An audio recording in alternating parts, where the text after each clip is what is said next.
Abrimos, señoras y señores, esta edición especial de la Mesa de Análisis Político en este programa especial de En Perspectiva en domingo 27 de septiembre del 2020. Tan especial es la mesa que tiene dos integrantes a diferencia de otras que llegan a ser de 4 o de 3. Estamos con Antonio Cardarello, buen día. Antonio. Muy buenos días, ¿cómo están todos? Antonio, en tu casa, ¿no? En casa esperando para poder ir a votar como siempre. Y el saludo, el segundo es para Diego Luján. ¿Qué tal, Diego? Buen día. Buenos días, ¿cómo les va? Muy bien. La pregunta es cómo distingue el oyente a un tertuliano del otro, porque esta es la tertulia pelada, podríamos llamar, ¿no? Y ahora le sumamos los lentes también. Exacto. Que confunde. Así que para que la gente sepa, yo estoy de verde. Ahí está. Uso verde. Y Antonio de camisa. Bueno, Antonio está en una camisa gris, así que puede capaz que no podríamos poner un coso, pelado 1, pelado 2. Diego es el que tiene barba, en cambio Antonio tiene candado, una cosa así. Hay diferencias en la barba también, ¿no? De verdad. Bueno, después de estas aclaraciones muy importantes, vamos al primero de los enfoques que tenemos previsto para conversar con ustedes. Los comicios departamentales y municipales que se celebran hoy en todo el país marcan el fin de un ciclo electoral que comenzó en junio de 2019, con las primarias de los partidos. Los resultados que conoceremos a partir de esta noche terminarán por definir una nueva correlación de fuerzas en el tablero político uruguayo. ¿Dónde pueden producirse los impactos más interesantes si miramos la distribución del poder en general? ¿Qué datos de la votación conviene observar esta noche desde este punto, desde este enfoque, digamos, global del sistema político? Les propongo que arranquemos por ahí. Está cerrándose un larguísimo ciclo, ¿no? Más largo de lo previsto. Está terminando en septiembre del 2020. ¿Quién empieza? ¿Diego, vas tú? Bueno, sí, es cierto, todo el mundo sabe que ya de por sí el ciclo electoral en Uruguay es un ciclo relativamente largo, que habitualmente tiene, digamos, un año prácticamente de duración entre las internas que tienen el lugar en el mes de junio y se cierra casi un mes después, habitualmente en el mes de mayo con las elecciones departamentales. Este año efectivamente hay un delay en el cierre y por tanto de algún modo se extiende el plazo de atención que la ciudadanía le brinda una vez cada 5 años a los asuntos políticos, más allá del interés que nosotros tenemos como analistas en estos temas, ¿no? Así que sí, hoy se está cerrando. A mí me parece que es muy importante, como adelanto nomás de lo que podamos discutir más adelante, señalar que en realidad el sistema de partidos, el sistema político, pero en particular el sistema de partidos, no termina efectivamente de consolidarse, es decir, de configurarse como tal hasta que no tiene lugar las elecciones departamentales, ¿no? A eso iba, ¿no? A eso iba con la pregunta, capaz que el oyente no necesariamente piensa en esto. A ver, te sigo. Bueno, habitualmente hay una tendencia a creer que el sistema político de algún modo se configura en las elecciones de octubre, ¿sí?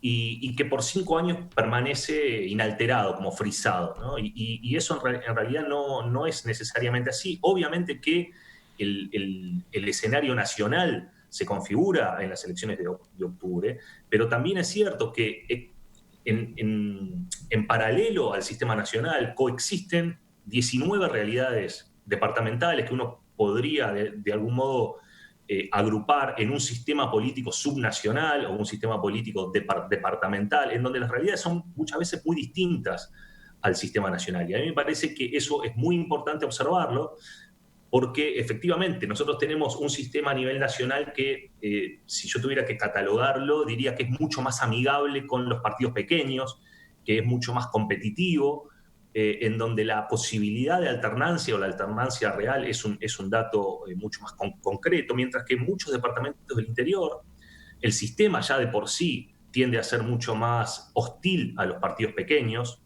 por la fórmula electoral y por otras reglas como la mayoría automática y como la reelección inmediata del intendente, sobre el cual podemos eventualmente profundizar. Pero digamos, a nivel departamental se configura un sistema mucho más hostil para los partidos chicos, en donde la probabilidad de alternancia es mucho menor que a nivel nacional y en donde incluso la competitividad, no en todos los departamentos, pero sí en muchos de ellos, está mucho más cuestionada que a nivel nacional. ¿Sí? A nivel nacional nosotros lo que vemos es alternancia, alternancia o posibilidad concreta de alternancia, ¿sí? Y vemos que hay dos bloques cuya paridad de fuerza electoral es muy pareja, ¿sí? Mientras que a nivel departamental lo que vemos habitualmente es que hay un actor que es hegemónico, que es predominante dentro del departamento, y por lo tanto el sistema político, el sistema de partidos de ese departamento y en general de los departamentos con escasa competitividad es un sistema mucho menos, obviamente mucho menos competitivo, valga la redundancia, y en donde la posibilidad de alternancia es bastante difusa.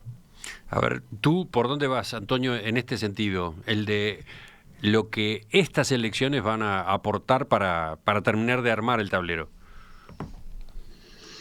Sí, coincido con Diego y lo hablábamos hoy cuando presentábamos un poco los antecedentes. Es muy distinto el resultado seguramente que vamos a ver a nivel de la competencia en los distintos departamentos de lo que fue la competencia en octubre.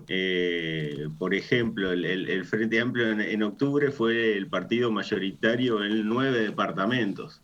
A nadie se le ocurre pensar o nadie ha pronosticado que el Frente Amplio va a ser el partido más votado en 9 departamentos. Todos estamos especulando entre 2 seguramente y 6 como máxima expectativa, o sea, retener los departamentos que gobierna en la actualidad. Y eso tiene que ver con ese cambio de preferencia de los electores que señalábamos, electores que le dan su confianza a un partido a nivel nacional, que lo premian, pero que no necesariamente mantienen su fidelidad en ese voto para la elección de autoridades departamentales.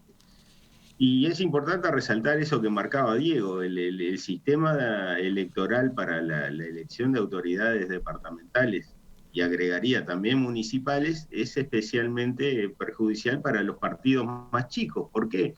Porque la proporcionalidad en Uruguay es bastante grande a nivel de la elección nacional. Se eligen 2 circunscripciones, 2 distritos muy grandes que son el Senado y la Cámara de Representantes, uno de 30 integrantes, otro de 99. Recordemos que los diputados a nivel de los partidos se eligen como si todo el país fuera una única circunscripción, entonces es una cuenta bastante fácil. Si hay 99 diputados, con un 1%, cerca de un 1%, uno puede tener representación. Sin embargo, el sistema de mayoría simple para elección de intendente, donde se vota en una única hoja la Junta Departamental, donde el intendente además tiene asegurado que con una mayoría relativa tiene la mayoría absoluta de la Junta, o sea, al menos tiene 16 de los 31 ediles. Esto hace que en las últimas elecciones, yo te diría desde el 2000 para acá, justamente después de la reforma, solo los 3 partidos grandes, el Partido Nacional, el Partido Colorado, el Frente Amplio, si querés se podría poner excepcionalmente lo que fue el fenómeno de la concertación en Montevideo en 2015, pero solo esos 3 partidos han tenido representación en la Junta departamentales, y recordemos que se eligen 589 ediles en todo el país y que los cuartos partidos no han tenido representación, y algo similar pasa con la elección de los gobiernos municipales. Si bien se elige por representación proporcional, solo son 5 miembros en cada uno de los municipios y es muy difícil, yo diría imposible prácticamente, que entren más de 3 partidos, lo cual ya es bastante excepcional. Sí, por ejemplo, se me ocurre pensar a partir de lo que ustedes venían señalando en Cabildo Abierto, ¿no? Cabildo Abierto tiene su segunda comparecencia en elecciones, bueno, había pasado por las internas, pero tiene su segunda instancia electoral, y salvo en Montevideo, donde forma parte de la coalición multicolor, bueno, en los 18 departamentos restantes interviene de maneras distintas, ¿no? ¿Cómo va a medirse? ¿Cómo va a tomarse la posibilidad de sacar alguna conclusión sobre Cabildo Abierto En elecciones en las que, por otro lado, su gran imán, su gran referente, que es Manini, obviamente no interviene. Entonces, Bueno, a ver, arranco yo. Creo que esa es una de las cuestiones más interesantes, a mi criterio, que hay para analizar en las elecciones de este domingo, ¿verdad? Cabildo Abierto fue, obviamente, la gran sorpresa electoral de la elección de octubre, más allá de que luego ingresó, como todo hacía prever, a la coalición de gobierno, pero en cuanto a fenómeno partidario fue sin duda la gran sorpresa de la elección nacional. Y uno se pregunta obviamente cómo va a impactar no Cabildo Abierto sobre la elección, que sería una pregunta muy lícita, sino cómo va a impactar la elección sobre Cabildo Abierto. ¿Sí? A mí me parece que ahí hay una doble pregunta, ¿no? Por un lado, obviamente Cabildo ha decidido presentar su lema en únicamente 11 de los 19 departamentos. Y eso tiene que ver con una decisión estratégica que, en mi opinión al menos, expresa el momento del partido, ¿no? Es un partido nuevo, es un partido que tiene todavía desafíos muy importantes en términos de consolidación y de institucionalización de su propia fuerza partidaria. Y entonces es bastante claro que tiene un costo iniciar una campaña departamental y municipal en todos los departamentos, donde eso para un partido nuevo es un desafío muy importante. ¿Sí? Es decir, lograr la implantación territorial en todos los 19 departamentos y en todos los municipios es un desafío muy difícil para un partido que tiene apenas un año y pocos meses. Entonces, eso desde el punto de vista de cómo Cabildo encara la elección. También es cierto lo que tú, Emiliano, decías, es decir, el principal factor de atracción de votos, sin dudas, en el caso de Cabildo Abierto, es su líder y fundador, y su principal, además, personaje en términos de la opinión pública. Es decir, si uno le preguntara a mucha gente cuáles son otros dirigentes de Cabildo Abierto, incluso a nivel departamental, creo que a muchos les costaría encontrar uno o dos figuras en todos los departamentos que representa Cabildo Abierto. Entonces, obviamente que ausente Manini, la capacidad de movilizar y de atraer votantes es menor. Ahora, eso es, como decía, una de las preguntas posibles, ¿no? Yo creo que más interesante para mí es especular acerca de cómo va a impactar esta elección sobre Cabildo Abierto, porque, como decía, Cabildo es un partido que tiene una especie de dilema en esta elección. Por un lado, tiene que imponer su marca, ¿no? Tiene que imponer una etiqueta partidaria que lo haga viable hacia el 2024. Y para eso tiene que asumir una serie de costos, como por ejemplo lanzar candidatos en elecciones que sabe que obviamente no va a ser competitivo. Si uno mira del otro lado qué está pasando con el Partido Colorado, con una votación muy parecida a la de Cabildo Abierto, sin embargo, lanza candidatos en todos los departamentos y también a nivel municipal tiene, si bien obviamente menos cantidad de candidatos que el Frente Amplio y que el Partido Nacional, aún así tiene un despliegue territorial que abarca todos los departamentos, ¿no? Y uno se podría preguntar por qué con una elección cuantitativamente tan parecida, la decisión de Cabildo Abierto y del Partido Colorado son tan distintas, y a mí me parece que el factor que explica es que Cabildo Abierto tiene una estructura todavía por consolidar en el interior, mientras que el Partido Colorado ya tiene una estructura consolidada, y obviamente que eso le da una ventaja, un hándicap, y el Partido Colorado en este caso, a diferencia de Cabildo, lanza candidatos aún sabiendo que en muchos casos incluso va a tener una votación marginal, ¿sí? El Partido Colorado ha quedado reducido a ser un actor marginal en la mayoría de los departamentos, ¿sí? Entonces, a mí me parece que allí la estrategia de Cabildo Abierto de llevar 11 candidatos con su lema propio y en el resto de los departamentos y también a nivel municipal entrar en acuerdos con el Partido Nacional habla de una estrategia distinta. Vamos a ver hoy qué resultado tienen cada uno de estos dos partidos.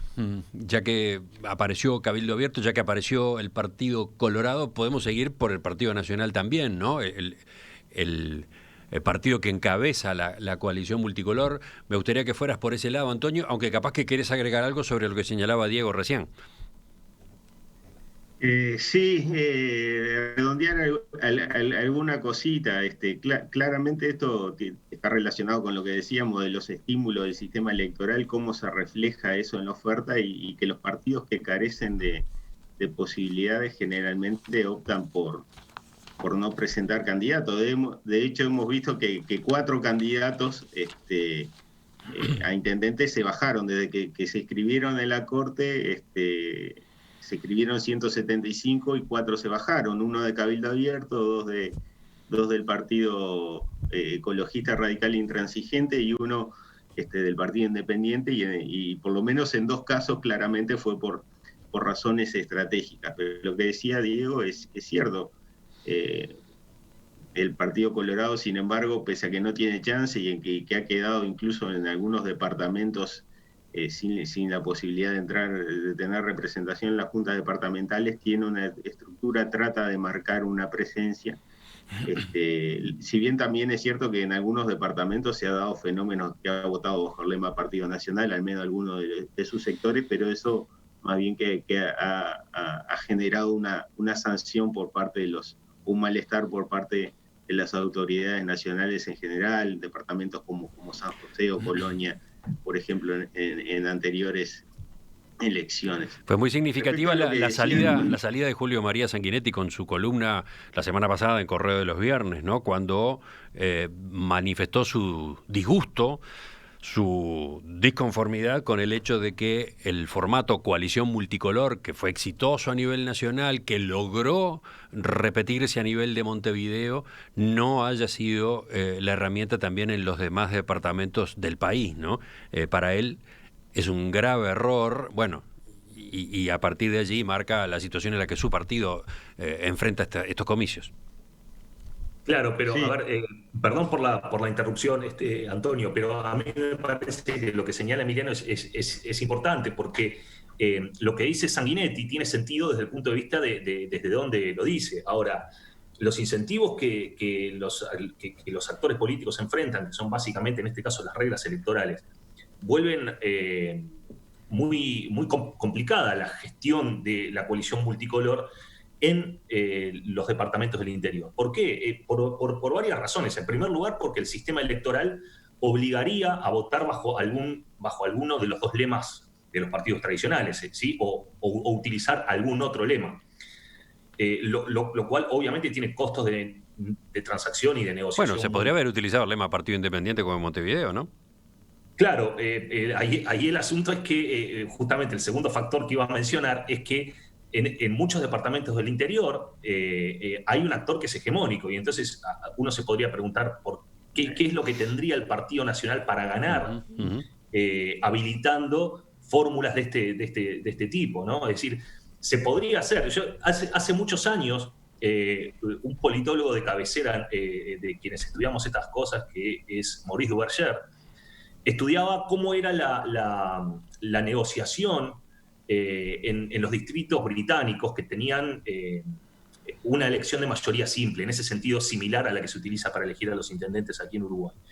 Y, digamos, cuando el Partido Laborista ingresa en el mercado electoral británico, enfrenta a 2 partidos que eran quienes estaban consolidados en el sistema, que era el Partido Conservador y el Partido Liberal, y el sistema de mayoría simple es tan cruel con los partidos que el partido chico de algún modo tiende a desaparecer, ¿sí? Entonces, ¿qué es lo que pasó? Estamos hablando del sistema británico, donde en una circunscripción se define el diputado, por ejemplo. Un diputado. Exacto, pero se define por mayoría simple, chau, va a quedar para un partido y punto, ¿no? Exacto. El que tiene más votos gana. Por eso yo decía que es parecido en alguna medida a lo que sucede a nivel del intendente, si bien obviamente se trata de una elección ejecutiva y conectada con otros niveles. No quiero decir que es exactamente igual, pero digo, la lógica de la mayoría simple allí queda bien establecida.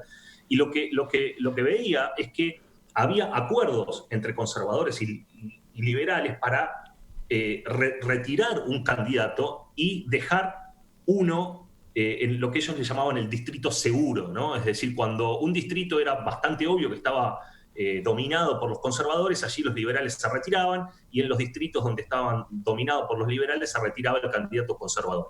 Acuerdos de este tipo implica poder atar los distritos de modo de poder Imaginémonos, en Rivera, por ejemplo, se retira el candidato o los candidatos del Partido Nacional, en Cerro Largo pasa lo mismo con el candidato del Partido Colorado, pero el tema es que no hay una posibilidad de centralizar esa decisión, es decir, disciplinar a todos los distritos a la vez. El partido tendría que tomar una decisión a nivel nacional que muy probablemente sería muy resistida por los liderazgos departamentales y locales. Entonces yo creo que esa solución es una solución que va a requerir, en todo caso, un costo de transacción y un costo de negociación que la vuelve muy, muy complicada. Estamos hablando de cómo queda el panorama global, el tablero político después de la noche de hoy, cuando se completa el ciclo electoral. Estamos con algunas consideraciones. Después entraremos a hilar fino en Montevideo por un lado, Interior por otro. Pero sobre esto que estamos comentando, Antonio, ¿por dónde querés cerrar? Sí, lo que decía Diego, tomando una punta de las que dejó Diego, ¿por qué al Partido Nacional le convendría hacer acuerdos de este tipo si en la mayoría de los departamentos es competitivo y tiene chances? Más, en algunos departamentos la elección se sabe que se va a definir a la interna del Partido Nacional. Lo atractivo de ver es cómo resulta la competencia entre los 2 o 3 candidatos que presente el Partido Nacional. Por lo tanto, la necesidad de generar acuerdos interpartidarios no resulta atractiva. El Partido Colorado sí, porque es competitivo solo en algunos departamentos, en Rivera, y tenía la esperanza de ser competitivo en Salto, y justamente esta falta de coordinación entre los miembros de la coalición ha sido algo que los dirigentes colorados se han manifestado bastante claramente al respecto, ha perjudicado sus posibilidades, y lo que sí hemos visto es coordinación de cabildo abierto con el Partido Nacional. Incluso yo creo que las mejores chances de cabildo abierto de obtener representación en las juntas departamentales justamente se va a dar en aquellos lugares donde o bien presenta un candidato bajo el lema del Partido Nacional, o bien ha presentado listas a la Junta Departamental apoyando a alguno de los candidatos de la interna nacionalista. Para terminar, por ejemplo, esto se dio en Paysandú, a último momento, una elección muy pareja entre el Partido Nacional y el Frente Amplio. El candidato Cabildo Abierto se bajó y manifestó que va a apoyar a los 3 candidatos del Partido Nacional. Se nos fue el tiempo ya, pero claro, falta lo que ustedes tengan para agregar acá sobre qué es lo que se juega el Frente Amplio hoy, ¿no? Por ejemplo, hay quienes dicen que para el Frente Amplio es muy importante el margen con el que gane en Montevideo, o sea, dando por hecho que el Frente Amplio ganaría en Montevideo, ¿con qué margen lo hace? Como que tiene que mostrar una superioridad importante. Y es un ejemplo nada más de lo que tiene para el Frente Amplio esta elección de segunda parte de la de octubre, en la que se perdió el gobierno nacional. ¿Cómo ven eso? ¿Qué desafío tiene por el lado de cantidad de intendencias, etcétera? Bueno, a ver, yo creo que efectivamente el margen en Montevideo es un asunto importante. Podemos hablar luego de eso cuando tratemos específicamente el caso de Montevideo, pero me parece que en términos más generales el Frente Amplio tiene un desafío fundamental en estas elecciones. En primer lugar, no retroceder varios casilleros, ¿no? Como puede llegar a retroceder en términos no solamente de la cantidad de gobiernos departamentales que tiene y que está poniendo en disputa, porque hoy en día el Frente Amplio gobierna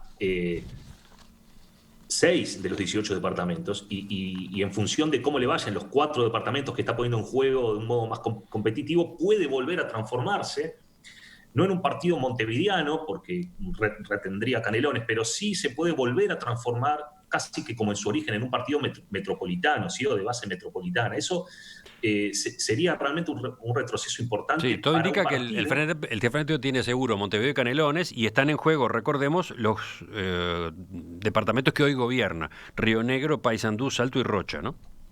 Exactamente. Entonces, ¿qué pasa? Si vamos a suponer, en un escenario de máxima, si el Frente Amplio logra retener los 6 departamentos que pone en disputa, yo creo que queda mucho mejor parado hacia el 2024. ¿Por qué? Porque sigue manteniendo al menos un nivel de nacionalización. Vamos a recordar que el Frente Amplio nace como un partido montevideano Y en particular, desde la década del 90, empieza un proceso de nacionalización que lo vuelve un partido realmente de base nacional, y eso es una parte al menos de lo que explica el éxito electoral del Frente Amplio, ¿sí? Si el partido vuelve otra vez a desandar ese camino, retrocede a ser otra vez un partido de base, en este caso metropolitana, creo que estaría cediendo buena parte de la implantación territorial que un partido nacional debe tener, y estaría enviando señales complicadas hacia el futuro. Sí, además la contrapartida sería un avance muy fuerte del Partido Nacional, ¿no?